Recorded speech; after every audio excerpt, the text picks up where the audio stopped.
All right, welcome to Young Turks. We've got a fun and exciting show for you guys. What's up, what's up? I'm in a weird mood. It's going to be fun. Gina Grant's going to be in the second hour. Rick Perry gets asked about anal sex in the second hour, so that'll be fun. And yes, there is a reference to butt pirates. We didn't say it, and it was actually at an Ivy League school. We'll explain. Lots of great stories in the second hour. As always, lots of great stories in this hour. I got a pretty substantive hour for you guys. I'm going to break down Obama's record. Mainly good news out of Obama today. What is this? Okay, but first segment has demons both real and imagined. Okay, so let's start. Abu Bakr al-Baghdadi is the head of the Islamic State, otherwise known as ISIS and ISIL. And on Friday's show, I was talking about how we need to send special forces down on the ground to make sure that we target him. Because I think that he, unfortunately, is one of the smarter leaders that these Islamic fundamentalist groups have had, and that's why ISIS has had the success that they have.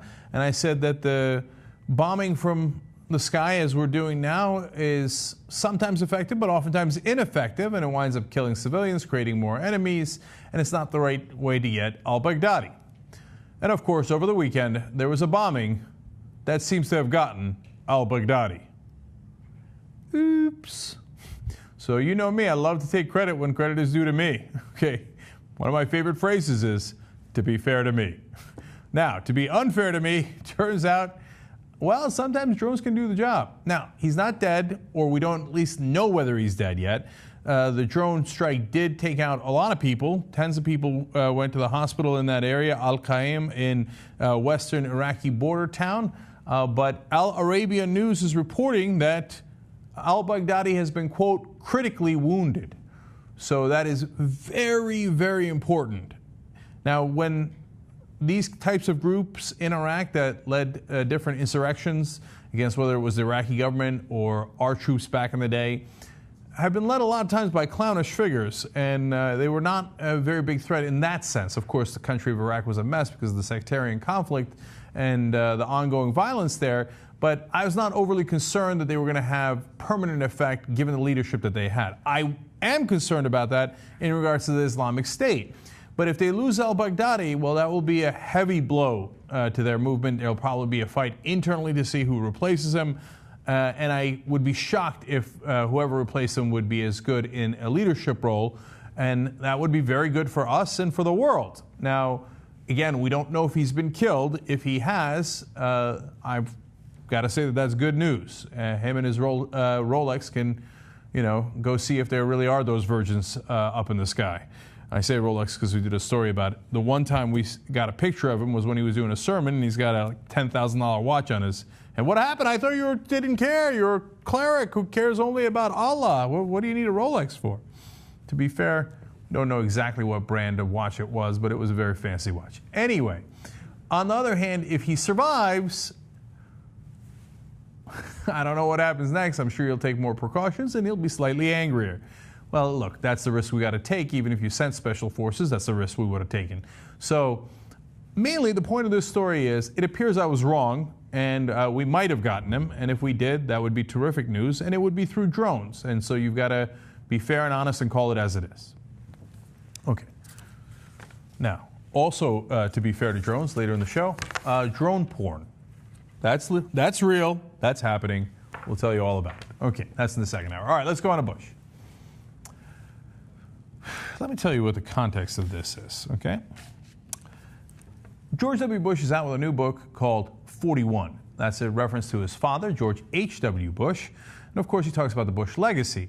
And Jeb Bush might run for office next. He says, of course, that he would support him. He'd support him behind the scenes if he wants, or in front of the cameras if Jeb Bush decides that that's what he wants. I like that that's a conversation because they obviously realize that George Bush is a bit of a disaster still to this day in America, and you might not want to associate yourself with him. So that's why he mentions, hey, listen, I'm kind of an embarrassment. So if he wants, I'll go behind the scenes. But mainly the book is about his dad and how he explains, of course, he has great respect for him, and that's why he wrote the book. But then when talking about politics and whether the Bush family helped him in terms of a legacy, well, he's got an interesting answer there. So let's talk about the Bush dynasty here. Your mom says there have been enough Bushes running for president. What do you two think about that? Sometimes her prognostications haven't been very accurate, and I think you have to earn your way into politics. I don't think that anything's ever given to you. Nothing's given to you? Your father was president of the United States of America. There was a lot given to you. Right there is like the definition of white privilege. Here's a guy whose father was a senator, was the head of the CIA, was president himself, got elected governor of Texas when all he'd ever done was run a failing oil business in Texas. Pause to think about how improbable that is. Only George W. Bush could screw up an oil business in Texas. And during an oil boom, by the way, okay? And he got elected governor anyway and then got elected as president. And here he is going, I mean, it's got kind of prognostication on my mom's part. But me, you got to earn your way in politics. Are you shitting me? And then these are the guys that turn around and say there shouldn't be any affirmative action. Look, there's a good, healthy debate on affirmative action, and I think it's got its downsides. But George Bush doesn't get to talk about affirmative action. He doesn't get to talk about how you had to earn your way. The guy got C's and D's in school, got into Yale anyway, got C's and D's in Yale, and got into Harvard Business School. You think you did that on your own, Georgie? Is that what you think?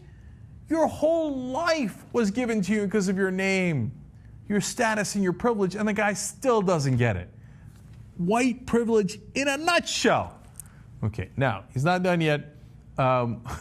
He just wanted to infuriate me a little further, so he added this. From your perspective, has politics, my sense is it's gotten a lot meaner. In the older days, I hate to be one of these guys that talk about the old days, and you're able to do that yourself, by the way. People were held to account for what they said. In other words, there was a pushback. Now there's just so much stuff out there, flotsome out there, that people say what they feel like saying without any consequences. Did he just talk about how people say whatever they want without any consequences? You told us there was weapons of mass destruction. You connected Al-Qaeda and Iraq. None of that was true. Held to account? When were you held to account? Remember when he said, now remember, whenever we do a search, we get a warrant. And later we found out that was a complete and utter lie. And when called on, he said, oh, yeah, well, we had to hide that from you. Held to account when? Now people are not held to account enough. The person who should have been held to account is you. Obama came in and he should have looked at what you did in terms of the interrogation tactics, the evidence, so-called evidence in the lead up to the Iraq war, all these things that you did, but he didn't look into it and you got off the hook. So please spare me about how people are not held accountable enough these days. And then second of all, Schieffer, come on, man. You're going to ask him about the old days when politics was meaner? And then as if like George Bush didn't do that? You know what George Bush's campaign did in the 2000 primaries against John McCain, against a fellow Republican? They insinuated that John McCain had an illegitimate black daughter. He doesn't. He has an adopted daughter from South Asia, right? But they did a push poll and they put out flyers there. Karl Rove, George Bush's campaign, saying, would it change your vote if you knew that John McCain has an illegitimate black daughter? They did that in South Carolina to get the racist vote. Yeah, I remember the old days of meaner politics, the one that you practiced. This guy has the nerve to show himself in front of cameras and snicker and laugh as if he didn't do anything wrong. And of course, the problem with our media is they just snicker along and let him get away with it. I was both amused and then got really angry at the end of that story. Okay.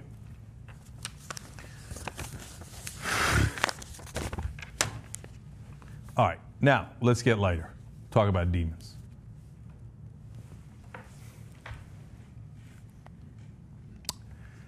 Of all the crazies that got elected in 2014, I'm not sure anybody's going to be able to outdo Gordon Klingenschmidt. He's, of course, against gays and gay rights, and his nickname is Dr. Chaps.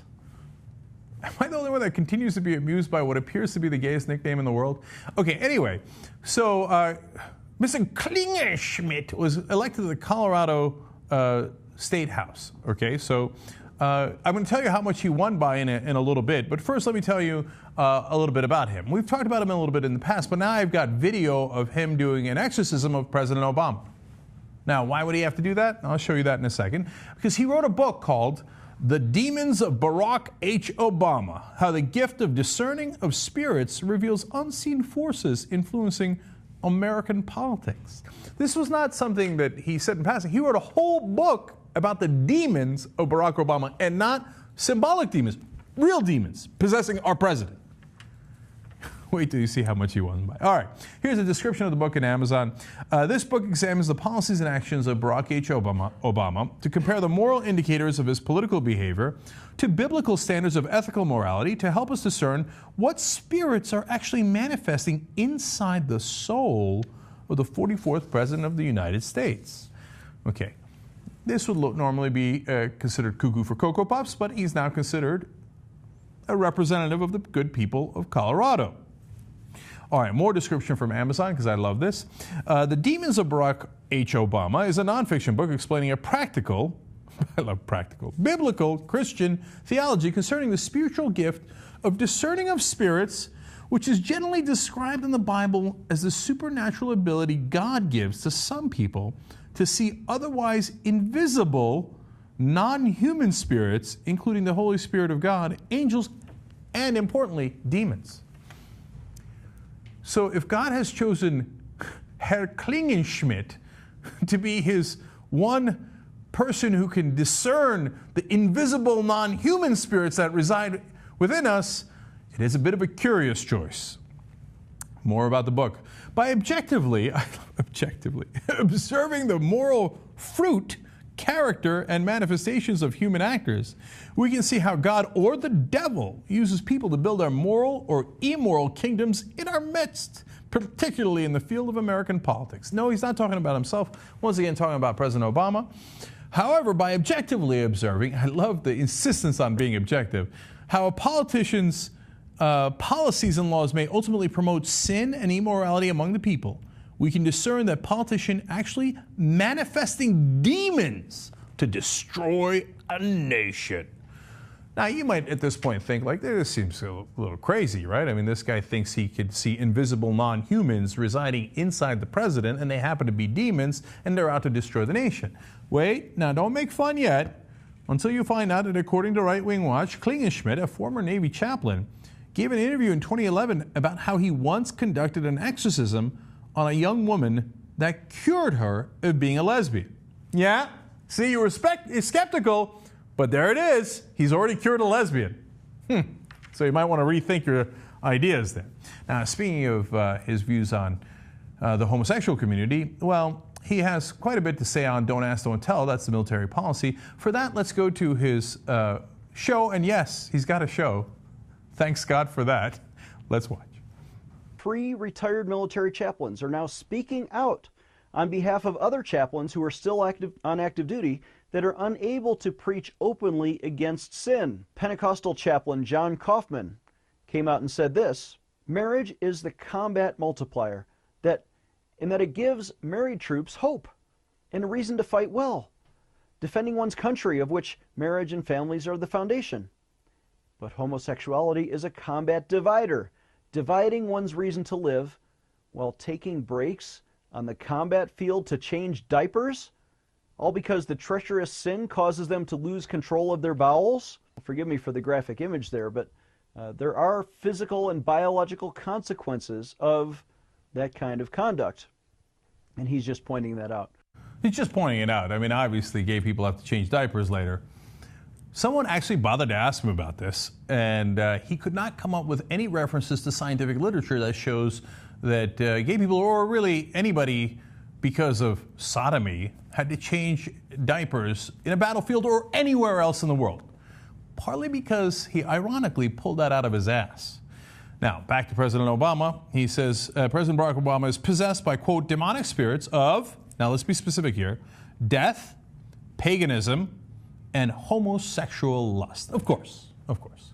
Well, if you got a demon inside you, how did he get inside you? You might want to use some diapers later. We know how he got in there. Klingenschmidt. Okay.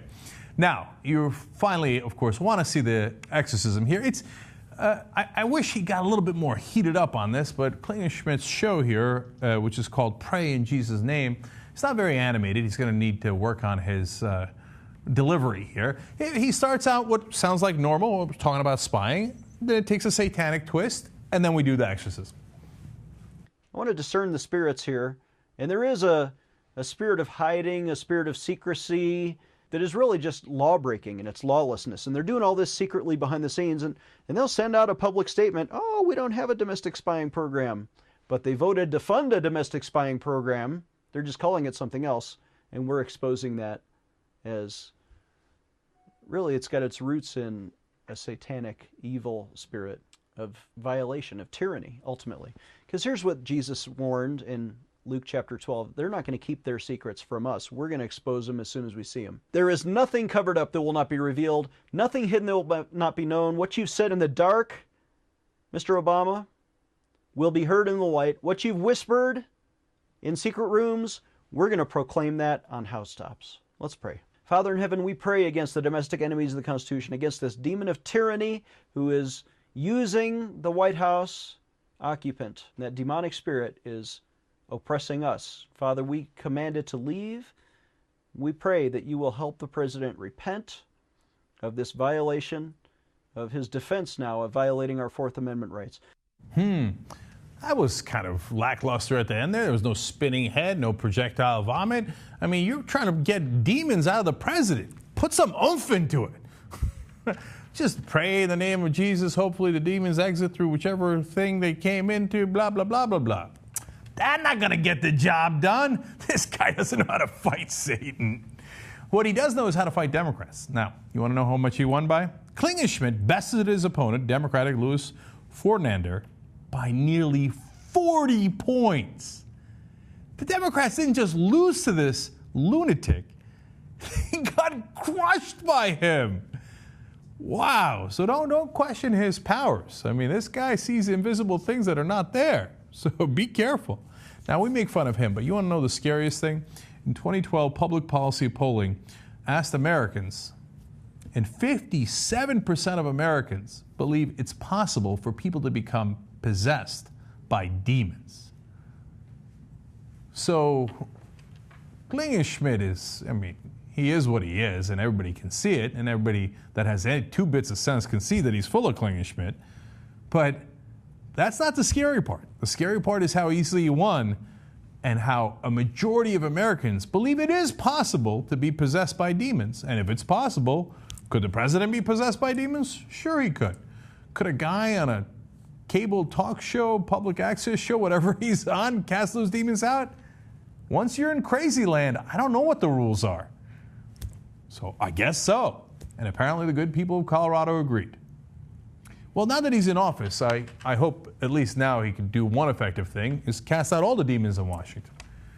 He's going to be awfully busy.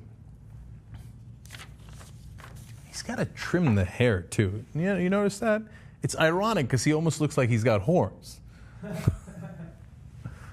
Okay. Anyway. All right, now let's go back to the reality-based world. Now, President Obama put out a statement about net neutrality. Now, understand the context of this. The president says he's in favor of net neutrality. He campaigned on that several times. But then he put in charge of the FCC, who would make the decision on whether the internet would be protected, the former top lobbyist for the people who are the cable and internet providers. So he decided that perhaps net neutrality is not the right way to go. They're in the middle of that decision now, but he's indicated that he's going to go in that direction. Now, President Obama is going to come out and say, look, here's where I stand on net neutrality. So this is very important. He says, net neutrality has been built into the fabric of the internet since its creation, but it is also a principle that we cannot take for granted. Now, normally you'd see that and you'd say, okay, but here comes the but, right? That's classic President Obama. Now, I said it, and it's really true, and it's really important, but, right? But in this case, are you sitting down? There was no but. What is this? He actually said the right things here. Now, whether they'll put that in effect, of course, is a different question, but let me give you the good news here. He said, we cannot allow internet service providers to restrict the best access or to pick winners and losers in the online marketplace for services and ideas. That is why today I am asking the Federal Communications Commission, the FCC, to answer the call of almost 4 million public comments and implement the strongest possible rules to protect net neutrality. Booyah! Now, again, if you don't know much about net neutrality, it's very important because what the internet providers want to be able to do is to say, look, I put the pipes in, I get to control the pipes. So there'll be a fast lane and a slow lane. The fast lane will be what you have today. It won't be any faster, okay? But the real problem is the slow lane. That's where I'm going to put people who don't pay my ransom, right? And who might be my competitors. And people I disagree with politically. They all get slowed down. All of a sudden, you can't access their websites, their streaming services, whatever it happens to be. It gives them tremendous power over the internet. And President Obama is saying, no, you're not allowed to do that, okay? You'll have to treat every website equally. That's exactly how it has been and should continue to be to protect the internet. He goes on to say, I believe the FCC should create a new set of rules protecting net neutrality and ensuring that neither the cable company nor the phone company will be able to act as a gatekeeper, restricting what you can do or see online. That's great news. And now he's more specific. He says, no blocking. If a consumer requests access to a website or service and the content is legal, your ISP should not be permitted to block it. That way, every player, not just those commercially affiliated with an ISP, gets a fair shot at your business. That's a true free marketplace. Conservatives and libertarians should love that. Of course, since they hate Obama and in fact are corporatists and are not at all capitalists, they hate it. They're like, oh, please give Comcast and Verizon extra advantages and monopoly power. That's what Republicans want. President Obama's against it. He says also, no throttling is allowed. Nor should ISPs be able to intentionally slow down some content or speed up others through a process often called throttling based on the type of service or your ISP's preferences.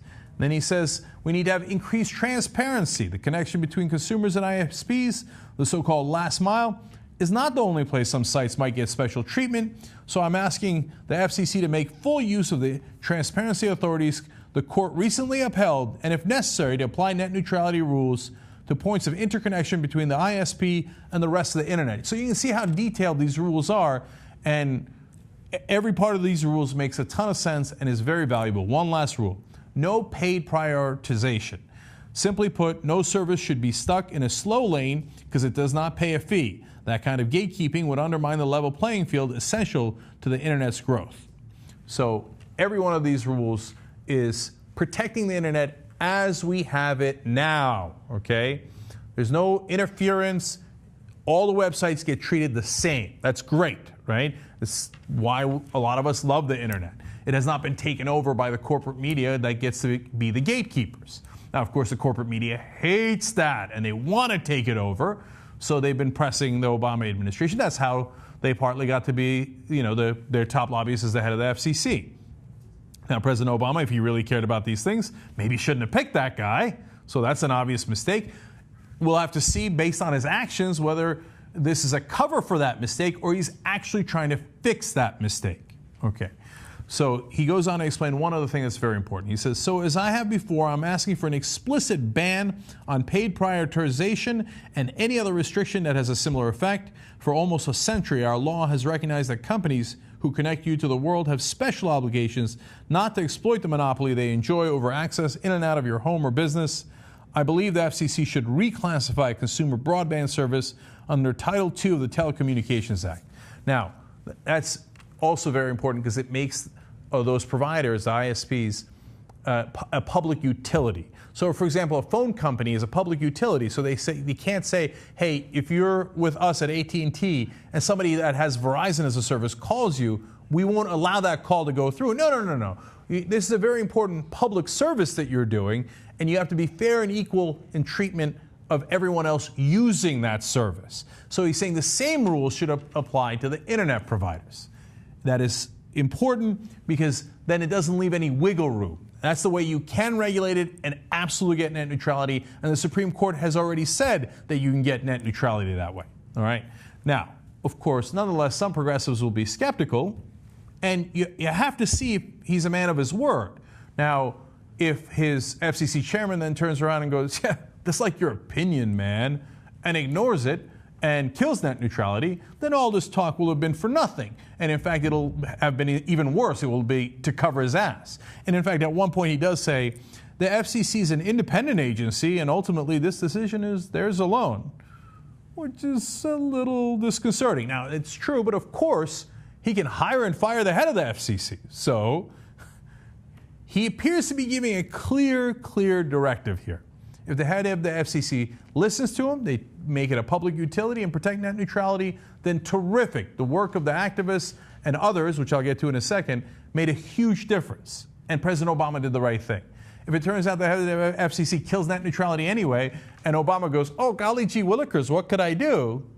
Well, then you know that this was all a farce, and it was just meant to protect himself and his so-called legacy, and that he was just playing with us. But for now, don't be overly cynical. This is very good news, and to have the president on your side is no small thing, okay? And this was not at all unclear.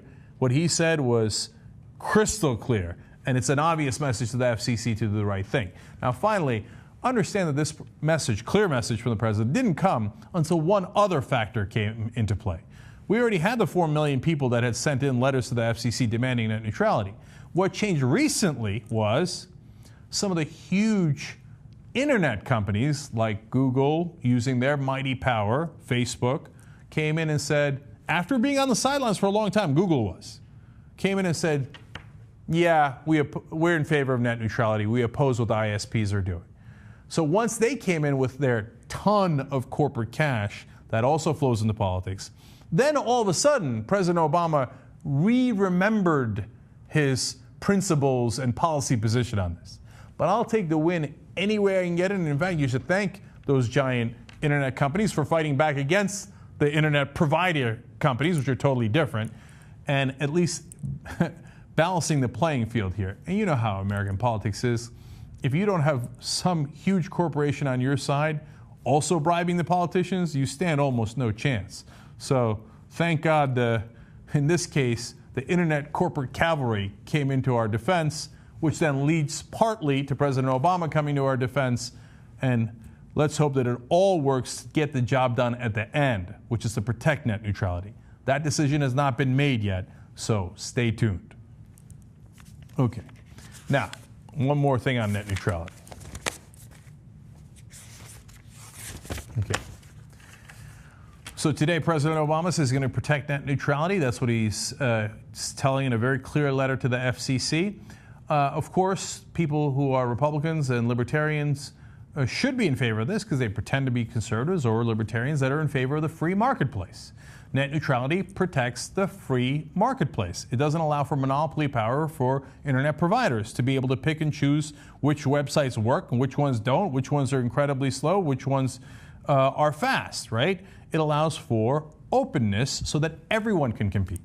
Now, the current day Republicans and so-called conservatives and libertarians are no such thing, at least the people on TV and the people that represent them in Washington. They're complete and utter frauds. Their whole point is actually to serve corporate America in every way imaginable.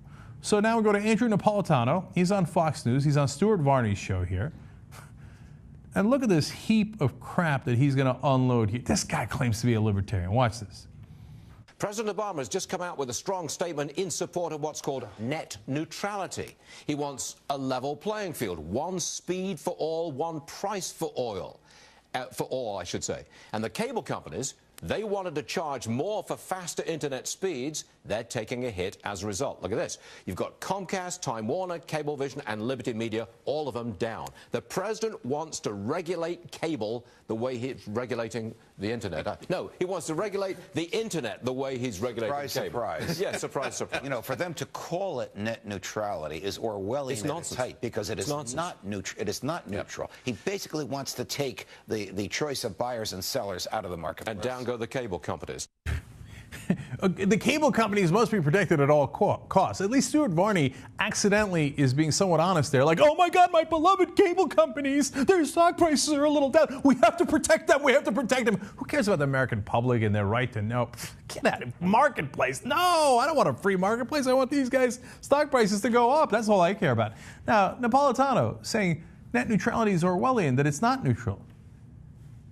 Excuse my French, but you're a fucking liar. That's exactly what net neutrality does. It protects the internet so that those cable companies can't come in and go, All right, you're my competitor? Oh, sorry, you're in the slow lane. Your website hardly works at all. I've slowed it down to a crawl so nobody uses it. Or you can't pay me the extraordinary amount that I want that a larger company can. I'm going to give them monopoly power, and I'm going to kill your company. Okay, see, that's not neutral.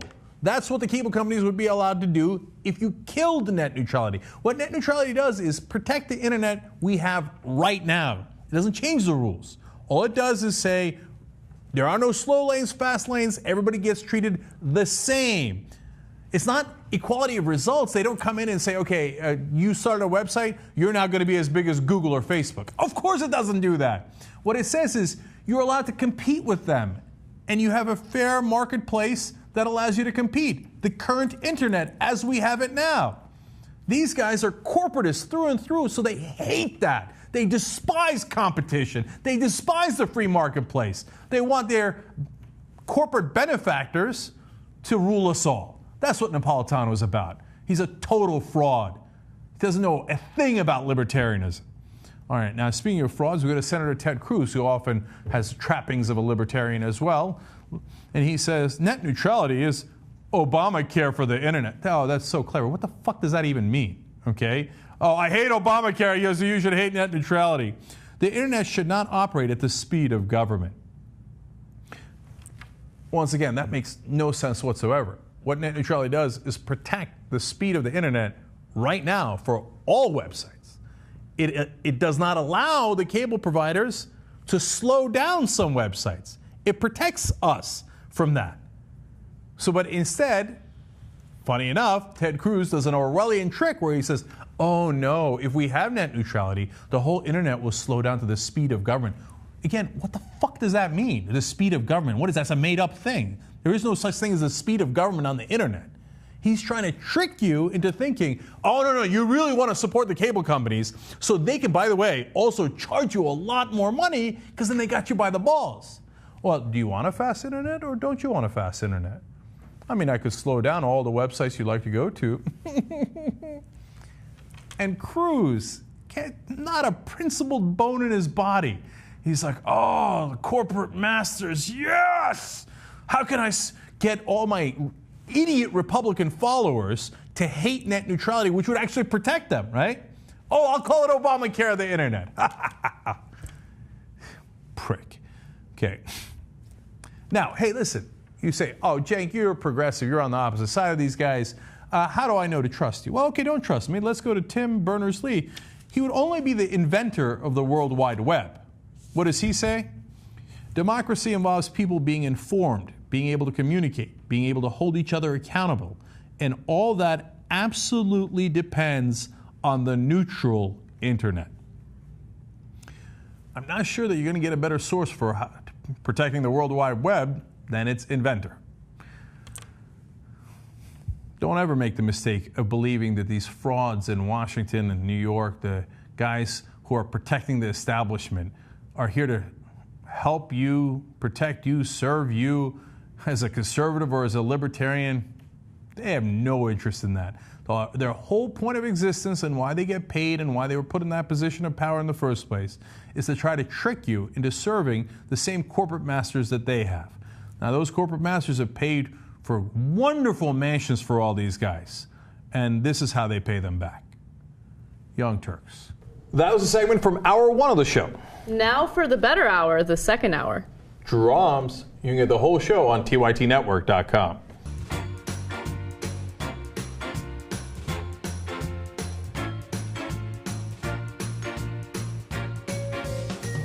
Back on the Young Turks. I'm with you, Gina. This does sound like Christmas music. All I want for Christmas is bills to pass. Wow. Oh, sorry. Okay. Yeah.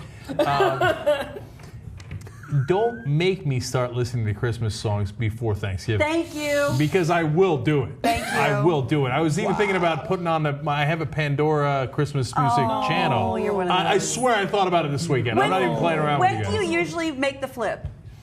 I mean, the minute Thanksgiving's over, Friday after Thanksgiving. No, that's too soon. It's too soon. Tell Kmart they had commercials in the summer. Oh, it's not okay. Okay. Well, my Christmas song obsession is not okay overall. All right, couple of real quick tweets for you guys about the first hour Bush story. Zoran Kukovic says, as mom is eating and watching Cenk imitate George Bush, she almost chokes of laughter. Thanks, Cenk, for almost killing my mom. Thanks, Cenk. Okay, well, no problem. Anytime. Don't ask Zoran Kukovic to be a character witness at your trial. Right. Ruth Iverson says, to the Subway video, I say, Jerry, Jerry, Jerry. Yep. Dorf on TYT says, New York City subways look like a lot of fun. If the Minneapolis light rail was anything like that, I wouldn't need Netflix. That's a good one. That's fun. And our member shout-outs today are Robert Ruth, member number 799, with us a long time. We appreciate it, Robert. And Jason Smith, member number 1364. An unexciting name, but an exciting individual. Okay, so let's get going. All right, so drones now have more of a purpose than just bombing people, spying on people. They do all kinds of crazy stuff now. Introducing drone porn. Yay! Yay! So it's basically described as more of a gorgeous BBC documentary about humans fornicating in the wild than actual porn. Filmmakers Brandon Legonque and John Carlucci from Ghost Plus Cow Films are the creative duo behind the viral video. With its exquisite landscapes, it's very sweeping, it's very beautiful, bird's eye view, and soothing cinematic music. Drone boning makes sex look like art. Military drone strikes have brought obviously a lot of negative attention to remote-controlled drones, which was apparently part of the inspiration for drone boning. Brandon said, why not take something negative and make something positive? Make porn, not war. But it also, it's important to note that no actual sex took place during the filming of drone boning, which I gotta say, I was a little surprised about. It was all simulated. There are no penetration shots because that would be terribly difficult to capture with a drone, first of all, and second, there were none to film. Really? I don't know. Those actors committed. Oh, and Legank adds, we wanted to mix the races, ages, we wanted it to be real people, which is why in some of the shots you see an older woman, an older man, not the greatest body. That was an objective, to make this real. It's pretty awesome. They're not trying to spawn a new niche per se, but they did want to make a beautiful piece of art and hopefully spark a conversation. Right. So I have thoughts on this. First of all, do tell. Yeah. Let's just give credit where credit is due. Drone boning it appeared to be the first because it got a lot of attention because of his artistic abilities. But Creepy Drone Guy was actually the first drone porn movie. That's true. And Creepy Drone Guy was more of a porn. It was set by a pool, and a woman couldn't tell that a drone was hovering above her head as they were fooling around, etc., even though it was blowing away all the towels by the pool and making a huge racket. So it was actually Helen Keller in the porn. But whatever it was, the Creepy Drone Guy was getting off on it. So I think that's more true to porn ethos. Right. Like, I think these artistic guys are pissing me off, right, with the non-sex and stuff. Right. But this was more of like a Where's Waldo of boning, which I appreciated because you're seeing these lovely landscapes. It's like one of those, screensavers that you would just have on your computer and you'd be doing something else and all of a sudden it was like, wait a second, are those two people screwing in a vineyard? And it's a beautiful vineyard. That's a beautiful way of looking at it. And then the drone passes it, and then it's gone. That's a beautiful way of looking at it. Thank you. Because I just thought it was drone Cinemax, you know what I mean? I was like, they're not really having sex. It's really shot from far away. But it's like a fun little surprise when you're just, wanting to escape. It's like my brother-in-law once told me about BBC. He's like, look, it looks like there's about to be some action, right? Somebody pulls out a gun and stuff. He's like, you keep watching for another hour, there'll never be any action. Okay? They're just playing with you. The BBC never shows anything, right? So this is kind of like the BBC of porn. Yeah, that's like, yeah. Oh, wait, are they having sex? I can't quite tell. I don't know, right? There weren't some passerbys not so convinced of the untruthfulness of the porn nature of the film. Well, when you see two bodies moving, you just assume the best. I'm like, listen. Right. But that's the thing. Doesn't that make it more exciting? Because we're so inundated and we're so porn desensitized and porn ruined, as a lot of people say. Speak for yourself. Well, the royal we. Because it's so accessible. It's so easy to find. And all of a sudden, literally, you're looking at the sweeping landscape and you're like, oh my God, I think I see two dudes down there. Like, that's exciting. So Just it's kind walk, of, you know. it soothes the soul while giving you a little bit of titillation, is what you're saying. Okay, I like this It's new. like mint in your underwear. Oh, yeah. I haven't tried that, but that It's a could be surprise. fun. Like, it could be fun. Yeah. Surprise. I like this new phrase I'd never heard before. I've been porn ruined. Porn ruined. It's a real phrase. I did not coin it. I wish I did. Okay. Yeah. Now, this dude's also questionable because he said, you left out the first part of the last quote there What? about mixing up the races and stuff. He said, we didn't want to get beautiful heterosexual white people. We wanted to mix it up. Oh. Well, that's not right. Okay. What you trying to say, boo? Because Trez. I think whatever he tried to say, he's done said, which is pretty offensive. He should be lucky to drone bone me. I'm just saying. Just saying. In your dreams. Yeah, absolutely. And finally, I like my porn at a mid-distance, right? I don't like porn like this that's too zoomed out. But you don't want a colonoscopy. I also don't like porn that's too zoomed in, Yeah. right? I'm like, I don't need to get all the way up in there. You don't want to ask, like, why is it screaming at me? Yeah, I just need to see you guys having sex, and then I'm going to move on with my life. Right. I don't need to be porn ruined right now. Right. You, know, You get it. ruined. Right. It's not a good feeling. But this is the softer side of droning, drone boning. I mean, it really is like it makes You know me what? less afraid of the idea of drones. I'm gonna rewatch it and put on some like the music from I don't know out of Africa, some sweeping, beautiful. Light a Yankee Candle. Put on the right music and watch this beautiful sexscape. Yeah. Sexscape. Yeah. It's lovely. I'm still laughing about the idea of some poor schmuck like at a therapist's office. I've been ruined by porn. I'm porn ruined. I'm porn ruined. It's a thing, Jake. It's a real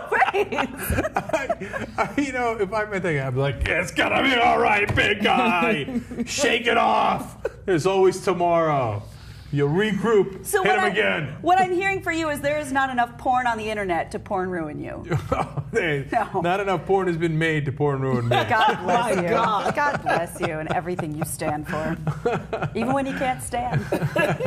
From being porn ruined. Shall we move on to somebody Sure, that's God porn bless. ruined the rest of us? Yes. All right. A student at Dartmouth College asked Texas Governor Rick Perry Sunday if he would accept anal sex in exchange for a $102 million campaign contribution. Senior Emily Sellers, a member of the Dartmouth, which is the official campus newspaper, posed the question to confront Perry's stance on homosexuality. Another student, Timothy Messon, accused Perry of comparing homosexuality to alcoholism. Now, two phrases are coming up. I just got to warn you that might be some of the greatest things I've ever had the privilege of saying on this show. The questions were passed out on flyers before the event, and they were not well received by a lot of the students in attendance. One said, in 2002, you supported Texas's anti-sodomy laws. Do you, Rick Perry, dislike booty sex because the peenie goes in where the poopy comes out? And my other favorite question, I know you've been have had very strong feelings on all foreign policy issues, including Somali pirates, but what is your stance on butt pirates? They literally asked him those questions. Yeah. So imagine Rick Perry's face, and he's like, okay, but please tell me what your stance on butt pirates are, right? Wouldn't that be fantastic? So amazing. And the guy who came up with this is sophomore, perfectly named Ben Packer. Yes. Okay, so, and he made some really good points. He said, look, so it's a little uncomfortable, obviously, and that's part of the point of Well, this. I've never done it, but so I hear. Okay, the questions, Sean. Oh, the questions were a little sorry, uncomfortable. with you again. Within the context, right? He said, but the policy's worse. So we're comfortable with this policy, which discriminates against gay people, but we're uncomfortable by asking him these questions in a way where we mention butt pirates. Well, but isn't that common, though? I mean, the policies are so egregious and so horrible, but what's more horrible to these people is lampooning it, because it's just so, it's a visceral feeling in the room. The guy it probably is completely mortified, totally ashamed, and doesn't feel very, presidential in that moment. You know what I mean? Like it's way more uncomfortable for him than just passing laws that don't that apply to the masses. And Ben Packer made another good point. He said, look, we're talking about violating moral boundaries here. Exactly. Like, we shouldn't have done this in this context, is what some people are saying. he said, how about the moral boundaries of the campaign contributions he takes? That he takes, exactly. Yeah. And that is very analogous. And I thought that was the strongest point he could have made in support of what he was trying to do or trying to accomplish. Because although it's uncomfortable, and I will admit, if you ask me these questions, well, no, I'm a little bit of an asshole. No, pun intended. So I probably would have just really enjoyed it and said something completely inappropriate. But my point is, even though it's an uncomfortable question to pose, the fact is you are in a position to enact law. Yeah. That is why you're an elected official. So if you can't stand by the laws that you've chosen to enact and how they affect people, then you shouldn't be in a position to do this. Yeah, and if all. he wanted to gain some of his credibility back, he could have gone, okay, all right. And laughed at it. And the point is not lost on me. Let me address this. And then whatever he had to say, at least they could respect the fact that he wasn't, wussing out on the whole topic. And it's not like he was just against gay marriage. Back in 2002, as they pointed out in one of the questions, he was in favor of anti-sodomy laws. Exactly. So he's telling people exactly the kind of sex they can and can't have. But you can't talk about it in front of a room full of people. Yeah. So I can't do it in the privacy of my home. That you feel like you can legislate. But in a room full of people, you can't defend your position? Yeah, exactly. And the president of the College Republicans was not happy about this. Of course. Shocking. When's the last time a president of College Republicans was happy about anything that happened in college? But if you're keeping score, neither was the college Democrat president. They were also sort of horrified and thought it was disrespectful to the governor. But Rick Perry spoke to students about the results of the midterm election and how it was the opportunity for the Republican Party to reestablish itself and confront President Obama's policies. Yeah. But your policies don't get confronted. No. I love that. Yeah. So confront him, not me. Not him. Of course. So I love that the college Democrat jumped in to help the college Republican. Yeah. Of course! It's such a Democratic move to be like, oh, you know what, this is very disrespectful to the Republican governor, and I'm just mortified by, dude, what? Nobody asked you to apologize. Why don't you butt out? Why do you think he did that? That one I didn't. Oh, God, push something. Push something. That was easy. Why do you think he bothered? Why don't you think he just let that party enjoy the spotlight? Yeah, no, because Democrats like to he's a Democrat in training, so he wanted to be able to preemptively apologize for shit he didn't do, right? So it's super annoying. And I thought it was an excellent social experiment in which all participants except those enacting it failed. Yeah. That's what I thought it was. Yeah, last thought on this. Now, Shauna, you might not know this. Gina just watched the movie, so she knows. I used to be a college Republican, okay? So as I was reading this story, I was wondering if I would have been, how dweeby I would have been, right? Because I remember, I used to get pissed at some things. Like, I remember the guy who's the head of the Contras came to spoke at our school. And people went in and pretended to be shot by him, so they would pop balloons in the middle of his speech with ketchup in them. Can you imagine if they did that now?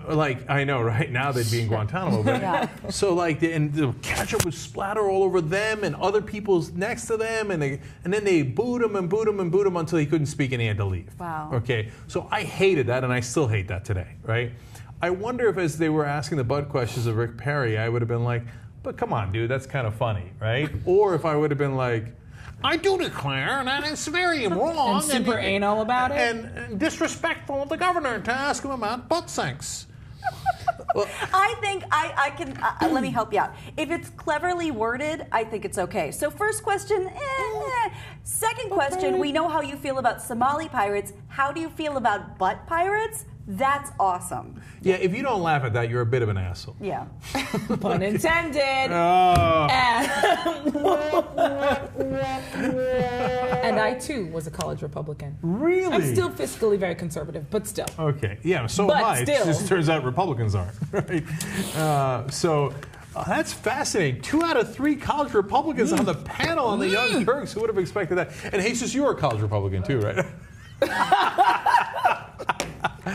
I was barely a college student. Close enough. Best answer ever. Counts. Barely in college, let alone a Republican in college. Is basically, I don't know if you were on mic. That's why I repeated it. All right. Can we that's talk funny. about things that are going from bad to worse? Yes. These stories are just on a downhill slide, and I am enjoying every minute of it. Minneapolis Mayor Betsy Hodges was recently participating in a neighborhood charity event aimed at boosting voter participation, totally harmless, when she stopped to pose for a picture with a volunteer named Nevelle Gordon. In said picture, Hodges and Nevelle point at each other. Adorable, whatever. Right. But according to Mother Jones, it's pretty typical stuff. See, they're pointing at each other. How it doesn't get any cuter than that. And material at most for a quick news anecdote about, highlighting the mayor's community involvement. But Neville happens to be a young black man, a fact that must have something to do with what happened next. Newscasters at KTSP, the local ABC affiliate, took the innocuous photo and quickly warped it into an exclusive report accusing Hodges of posing with a convicted felon while flashing a known gang sign and thereby instigating violence in the fair city. Yeah, no, when I see that, I think violence is about to erupt. I immediately wanted to get on the F train and start throwing some bows. So dive into the bushes when I see her in her Patagonia. Yeah. I just wanted to hurt another people, well-known gang sign. Double thumbs? Yes. And hook'em horns, gang sign. Oh my God. This is what they were literally pointing. This is the oldest sign there is in America, in the world. This is also pointing, but this is also true. the old. So if you and I were just to go like this, and I'm really hoping this turns into a meme, if we can get a whole wide shot here. Mm-hmm. So we'll be accused of all sorts of heinous things, and I look forward to the tweets. No, it only works if one of us is black. So that's if he right. and I do it. Now, dangerous criminals.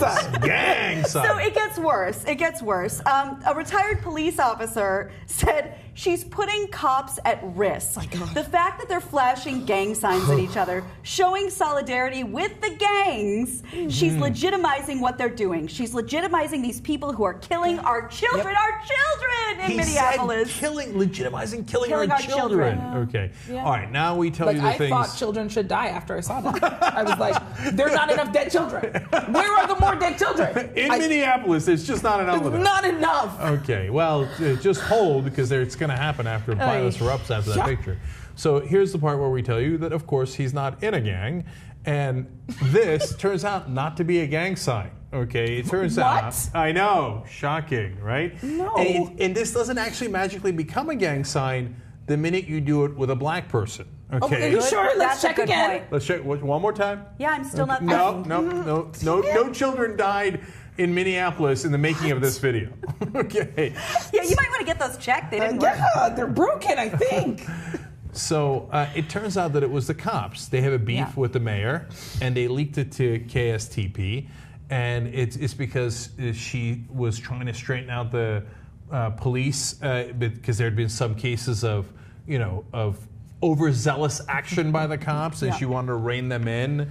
And she was just about to announce they have to wear videos to record what they're doing as part of their uniforms. Of course. So, well, you look at that right before she announces it, and after they've been battling with her, the cops leak it to a local news station that she's throwing up gang signs, and the local news station, number one, which is so emblematic of our press today, unfortunately, just run it without questioning it at all. They think, well, an authority figure gave it to me, so my job is to just be their propaganda arm, and so I'll just do it. And I won't check to see if he's in a gang. Okay, so it turns out he has some felonies for one involved a weapon, the other two were just drugs, right? But no connection to a gang whatsoever. No, but he's black, so it's still possible. Yeah. And by the way, he's straightened out his life, and part of somebody interviewed him about that, and he's actually working for charity. That's a cover. That's a cover. Right. And that's the thing. First of all, speaking of the news not doing their due diligence, Macaulay Culkin died. Oh, didn't he tweet about his death? MSNBC reported that, I believe. But and that's the thing. It's like people just do it, and nobody checks anymore because it's more fun to just put it out there. But didn't one of the anchors go ahead and defend this on Twitter? after finding out that all of their information was in fact incorrect, then they go ahead and say, actually, yeah, I do believe that what we said was correct. They stood by what they did. Oh, okay. Yeah, and Even this better. poor guy. I mean, what like this guy's turned his life around. He's working for this charity. You know, he says he hopes to earn back the right to vote, basically. And because he had the misfortune of being in this picture, doing a good thing, and he's black, they said, oh, you know, he's in a gang. Yeah. I mean, what a horrible, horrible insult to this man. And the who's trying reason to the turn mayor things and around. him were in a picture together because he was volunteering. So that's why she was like, Yeah, oh, volunteer exactly. for this nonprofit organization, Neighborhoods Organizing for Change. Let me do a picture with you guys. So she, of course, is the object of that smear, but you're right, he's the collateral damage. So, and that's the thing, I mean, best case scenario, it's so rude. Worst case, it's like you're destroying this person's life. Like, leave this poor guy alone. He didn't do anything wrong. Maybe we're looking at it wrong. Maybe it's not the man they think is in the gang. Maybe the reason that they're saying it's a known gang sign, the mayor Oh, yeah. is in a gang. Oh, Yeah, I think you might be onto something. Report Shauna. that, because it's fact. You I'm a said part of it. I'm on TV, so therefore, believe what I say. Yeah. You can said report it. Yeah. And of course, all the guilty parties here are the cops who are like, it's not, we got buddies at the news station. They're never going to question us. Let's just do it. And, you know, you said at best, you know, it smears them.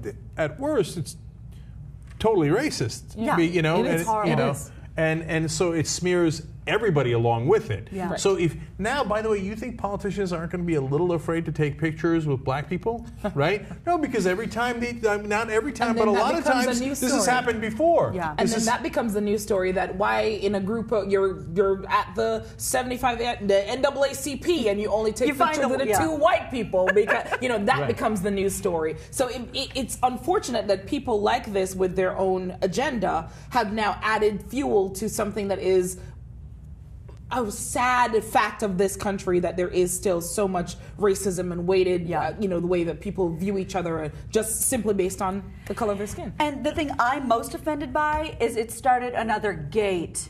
Gates are the worst. Now they're trending Pointer Gate on Twitter. It's hashtag Pointer Gate because they're pointing. So now we have a new gate. It's Pointer Gate. It's I want stupid. a gate.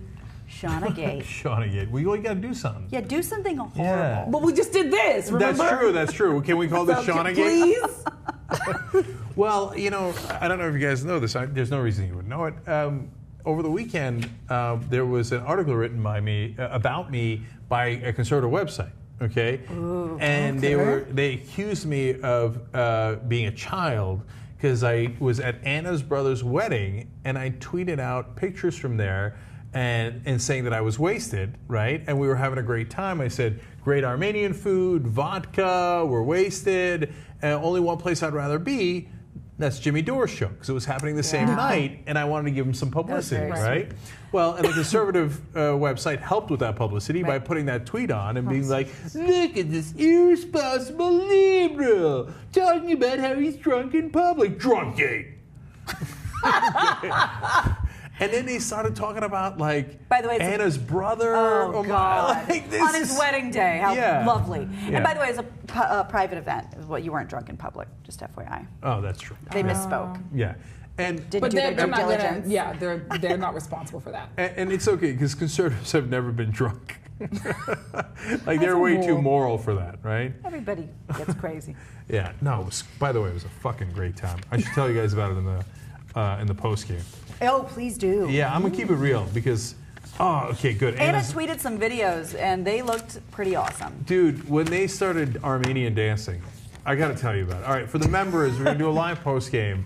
I'll tell you about all the crazy times at the Armenian wedding I went to, including the Armenian beef dancing. There's food and dancing, and black people weren't there? Okay. Well, actually, no, they weren't. I represent them all, you know, so if I'm not there. I don't think They there weren't was there. even one. No. Damn it. Okay. Okay, I'm gonna try to. I shouldn't promise this, but I'm gonna try to get the video I have of the Oh, dancing goody gumdrops. and the pictures and stuff to Jesus so he can show it in the post game. Awesome. Okay, so that'll be fun. All right, do we have time for one more aggravating yeah, story? yeah, absolutely. Oh, great. Yay.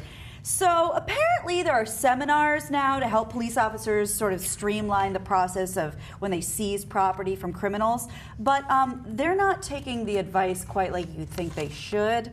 According to the New York Times, the seminars offered police officers some useful tips on seizing property from suspected criminals, but they said don't bother with jewelry because it's too hard to dispose of, and computers, everybody's already got a computer. But the experts counseled they should go after flat screen TVs and cars, especially nice cars. Harry S. Connolly Jr., the city attorney of Las Cruces, New Mexico, called them little goodies. And then Mr. Connolly described how officers in his jurisdiction could not wait to seize one man's exotic vehicle outside a local bar. Mr. Connolly was talking about a practice known as civil asset forfeiture. That's a fancy phrase. Otherwise known as robbery. Yes. I didn't get robbed. I got civil asset forfeitured. Right. When you do the robbing, it's a robbery. When the cops rob you, it's a civil asset forfeiture. Isn't that great? It's so pretty the way they say it. Yeah. This basically, like Jeng said, it allows the government, without ever securing a conviction or even filling a criminal charge, to seize property suspected of having ties to crime. The practice expanded during the war on drugs in the 1980s. Right. Yeah. Okay, so now let's think this through. First of all, even if they were to do it, quote, in the right cases, right? So it turns out they seize a car and it's got 800 pounds of heroin in it. Boy, they nailed it, That's right? a good day. Yeah, okay. Fun afternoon. And so they take the car. It's already a little messed up because the car had nothing to do with...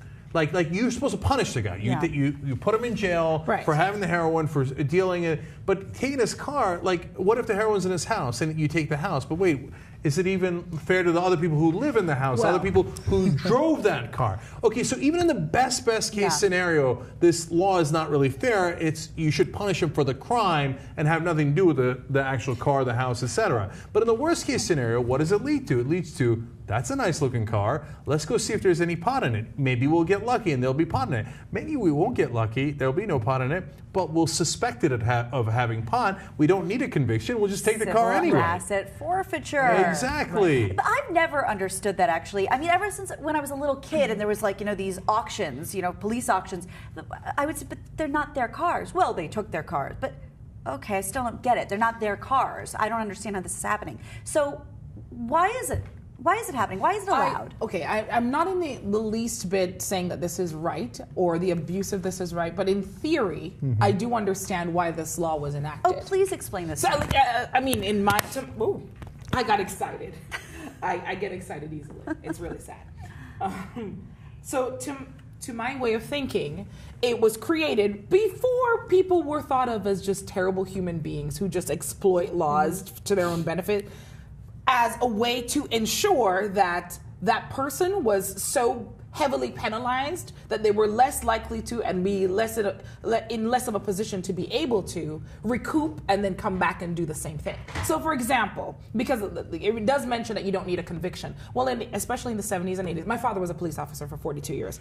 Oh, and we got the right He was the deputy girl. Superintendent of police for drugs and firearms. So it's probably why I'm in defense of this a bit. Okay. So back then it was very, very difficult because of that's why the RICO laws and all those things were enacted. But it was they had to charge them with a whole bunch of other things to be able to get them to stay in jail. Yeah.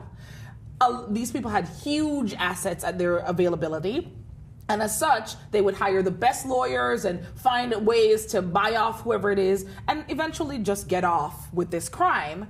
And then they would still have all their assets, and within a year or two or whatever time frame, they'd be back in business doing the exact same thing. So these laws so heavily penalized them, so they would find reasons to confiscate their house, confiscate their cars, all of these things, so that they were not in a financial position to as easily recoup and then come back and do these things later on. So in theory, I like that part of it. I get the logic of it, totally. But there are instances, like a few months ago, I think we covered the story on Pop Trigger, where a young man had, I want to say, an ounce of weed in his possession. Well, he lived with his parents still. He was maybe 23 years old, still lived with his parents. Keep in mind, the weed was not found at the house. the house was seized. That's crazy. Yeah. No way. Look, in the old days, I know why they did it, et cetera. And back then, the defendants had a lot of rights. Well, mission accomplished. They don't have those rights anymore. Right. Okay. I mean, we have beat the defendants to a pulp.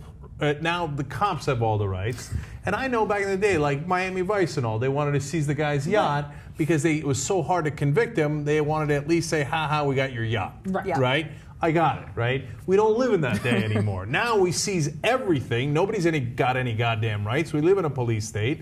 So to take somebody's house for weed that wasn't even in their the possession house, or and it's not even their house. Well, and that's the thing. Like Shauna, it's said, it's one extreme to another. Exactly. I mean, they were trying to make the smallest dent because there was really the cops' hands were tied. Right. But now we're saying they're telling them, don't bother with the jewelry. It's too hard. Right. You're only going to get 30% of market value. Exactly. So the pendulum has swung completely the other way. And in the end, they've turned into the gangs. Yeah. Exactly. Right? Exactly. And so what we need is protection from the guys who are supposed to be protecting us, because they're looking at our shit and saying, maybe That'd be I nice just for take Christmas. it, right? Yeah. And the so, holidays are coming up. I'll get that for my wife. Right. And unfortunately, we've set the rules and regulations in a way that the cops have become the robbers. Yeah. Yeah. This would have been a good time for a Jimmy Dore coffee break. We all could have left. Oh for 20 yeah, minutes. we got to 20 minutes. He derailed. Okay. Although we should get Jimmy Dore and your dad in the same room and see what I happens. would love that. Because Jimmy's family, he comes from a family of cops, and he has a lot of opinions, but they go But he's a not wild other pro-cop. direction. Yeah, they're not. The last thing in the world Jimmy Dore is pro-cop. Okay. Anyway, you know what? There's so many good stories. Yeah, there's which a one? ton. Let's do one more. All right. Okay, but Little let's roulette? skip. Yeah, so you tell me, Jenna, you want to do the Game of Thrones Turkish Army, or you want to do the 99 iPhones and the crazy Singles Day in China? I feel like, how can we not do that one? The 99 phones? Yes. All right.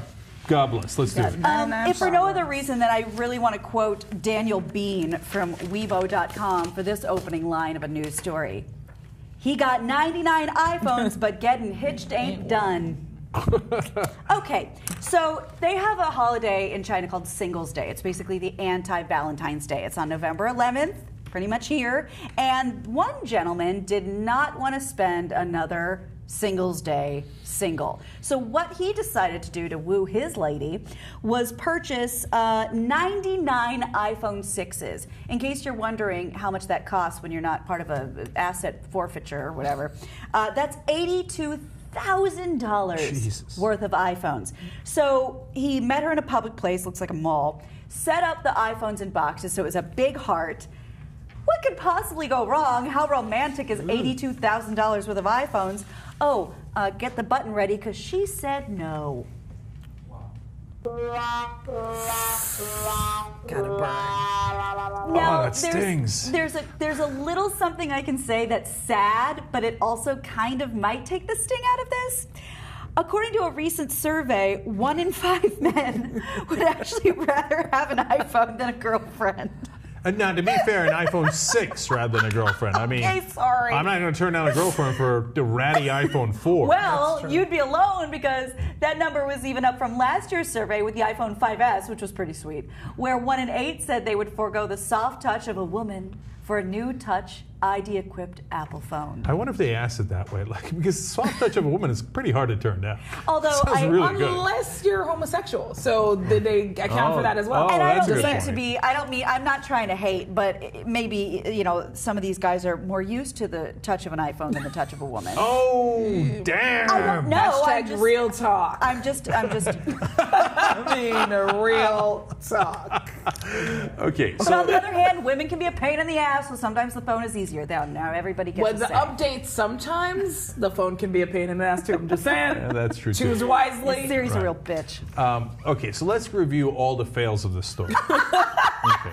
So number one, why would you need 99 iPhones? It doesn't make any sense. So I agree with her. She's like, why would I marry this completely irrational man? Yeah. Right? So the fail number two is, in the bullshit engagement ring rules here in the U.S., which are completely and arbitrarily made up. Manufactured by De Beers. Right. Yes. They have you pay 2 months of your salary for a ring. Oh, this guy paid $82,000. It turns out that's 2 years of his salary. Yeah, it's 2 years for most people I know. Dude, I hope you save the receipts. Okay, and I don't know what he's doing with the phones, and she's right again. Why would you marry an idiot? And guy who's so fiscally irresponsible. Like, you clearly cannot support me, our children, yourself. Yeah. I wouldn't marry you either. What's for dinner again tonight? Don't say iPhone 6s. I mean, what are you going to do with all those? It's true. And you don't know, he could have halitosis, but instead of spending the money to get that checked, no, he's buying iPhone 6s. Well, and he's an idiot because everybody knows that in 6 months they're going to give iPhone 6s away with a free car charger. Exactly. But, you know, it's a high-tech culture. You know, they're super gadget crazy, like we are, too. Right. And to some people, that could seem like the ultimate gift. 99 iPhones, oh my God. But yeah, I don't know why you marry somebody like this. And the final fail goes to China. And I'll tell you why. As a culture? Yeah. Well, kind of. So they're supposed to be communists. Remember, technically it's a communist country. But they're doing this thing called Singles Day. That's such a wonderful marketing trick that it makes the capitalists in America blush. Right? So, Valentine's Day, that is so bad. You would want to match that with Singles Day where you buy shit for yourself. Okay?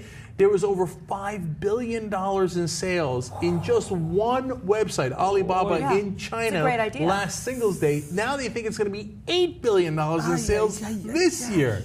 So they've tricked the only people that were left, like the people that were alone in their basement and like miserable with their iPhones, right? And they're like single and they don't have a date, and they're like, oh, now I'm supposed to buy crap, right? And treat yourself. You'll never have a partner. Treat yourself to a new TV. Yeah, and so I'm not blaming the Chinese culture. They got the culture from us, right? I'm just laughing at the Chinese communist government, which has now become more capitalist than any other government in the world. Yeah. So you think you won, and right now they're on their way to being the #1 economy in the world. But it turns out not really, because you adopted our policies entirely, for better and definitely for worse. Yeah. And aren't iPhones made in China? So I would think that you'd get some sort of a deal, but no deal? No. And aren't the people standing around recording this with their iPhones? There wasn't one person in that group that said, dude, I'm your friend. Let me please be the voice of reason in this. Somebody buying 99 iPhones to propose to someone? I don't think any of these are his friends. Maybe they each get an iPhone. Dude, he started with 99. There's no way he left that day without at most 72. Getting jacked for at least a couple. Yeah, because here's the thing. He's going to be devastated, right? Yeah. After she steps over the iPhones to leave, he's going to be like a weeping mess inside that heart. Oh, why didn't somebody take a picture of him weeping inside the heart by himself? Oh, it would have been the perfect sign of Singles Day, right? Oh my God. And then, as he's crying there, a couple of people are going to be like, hey, how you doing? Like, let's break his heart since your heart's broken. That's right. Yeah, I'm just trying to help you out in the analogy. No, to needlessly give you a serious answer to whoever asked the China question. Yes, they're made in China, but then they're shipped over here and sold here first. So people, if you noticed in LA, Chinese people would line up, get in line, and then go to the front, buy as many as they were allowed, and then go to the back of the line and do it again.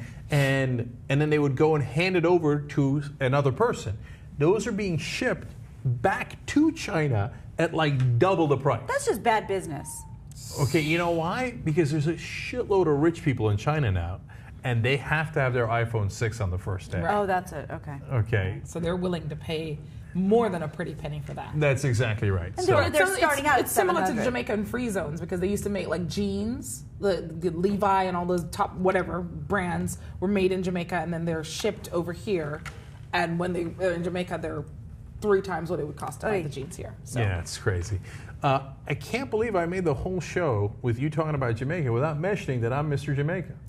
Oh, golly gee, we almost made it. Oh, but there it is. All right, I'll give it to you. Is this a walt-walt record today? No, we broke the record on election night. Oh, that makes sense. Yeah. Okay. All right, we're out of time. We are going to do post game where I'll show you the pictures and the videos from and the dancing from the wedding, which has gotten me into a national scandal. Okay. We should green screen a black girl in because there's meat and dancing. Just saying. That's the only way you were going to make it in, apparently. Fair All right. Now, by the way, it's just to be fair and so people understand, the wedding guests were 95% Armenian. So there was no diversity. Yeah, and I was kidding. Okay. Apparently, with race in America, sometimes you can't joke. Hey guys, We're all dead. Oh, that's great. All right, everybody check out the Gina Grad Show and youtube.com/heyo. Heyo, Shauna. Oh, God. All right, members, we'll see you in the postgame. Bye-bye. Bye.